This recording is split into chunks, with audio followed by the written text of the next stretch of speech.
Welcome back to the Lentfer Custom Woodworks YouTube channel. Today I'm going to go through the steps on how I make Chinese checkers boards. Follow along and enjoy. I started making Chinese checkers boards a couple months ago, and I finally found a version that is working really well with my CNC. Here you can see one of the finished products. It's been sanded. I put a 1/4 inch round over on each side, and it's got all the holes and pockets in there. If we come over here to my CNC machine, you can see that I just got done running one here. So what I'll do is I'll start out with boards that I glue together. This one here is cherry and maple, 13 inches wide, which is wide enough to go through my planer, and then as long as I want. This one here was 16. Sometimes I'll make them a little longer so I can use the scraps for other projects. And if you can see here, looks like it took about 39 minutes to run all 3 programs. I have it set up into 3 different programs. The first one is going to be the pockets, the second one is the holes, and the third is the actual profile cut. And I actually just found out not too long ago a little trick in VCarve of how to program those all together so they'll run right after each other. So here you can see them side by side of the actual Chinese checkers boards. Again, this one's finished. It's just ready for some oil. This one here is the actual what's in there, and what I do is I hold them on with tabs, and I have it so it cuts just right through there, leaves the tabs on. It's a good way to actually hold it in there without gluing it down or having a vacuum holder. So this is the actual file that I drew up. It took a while to get it all centered and spaced out evenly for all the marbles. But the trick I want to show you here is how to actually save all of these files together so they will run in unison together, one after each other.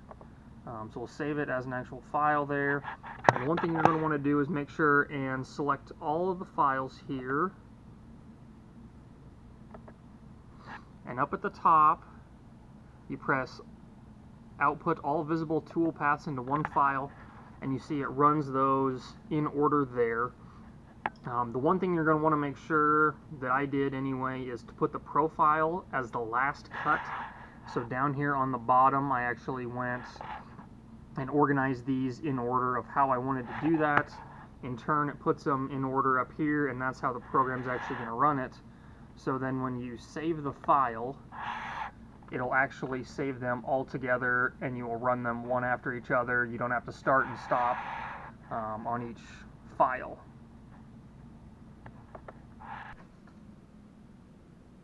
So what we're going to do now is we're just going to use a little chisel, and we're going to bust these tabs off.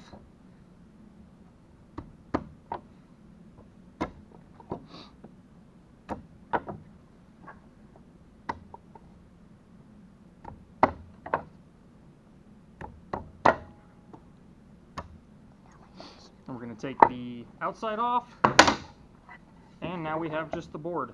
The next step in the process would be to actually round over the edges and sand it smooth. The next step in the process here is we're going to put a 1/4 inch round over on each side of the board to give it a nice smooth feel.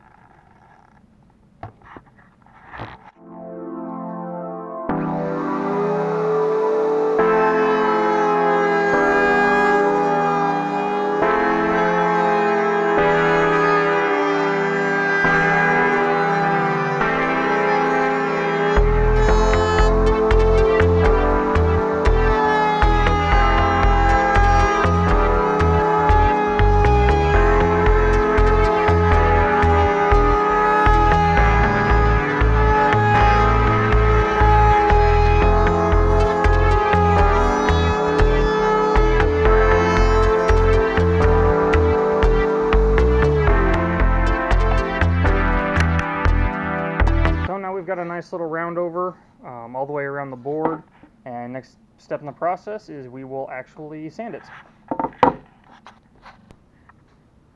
My process for sanding these is using 150 grit first, followed by a 220 grit, and then I'll kind of hand sand some of the rough spots and some of the corners that I don't want to get big flat spots in.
Now I'm going to switch over to 220 and give it a finish sand, and then followed by light hand sanding.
And there we have it. That is the finished sanded piece, just like the other one we showed you. And the next step will be taking it inside and actually putting some oil on it. We're going to finish this video off inside my house. I got a nice little finishing room in my basement, which allows me to finish all my products. As you can see, there's snow outside, so my shop doesn't always stay the warmest to keep it warm for all these products to dry. Here you can see I've got some of the Chinese checkers boards all oiled. I use boiled linseed oil to finish those up, and that's a look on how I make my Chinese checkers boards. Thanks for watching.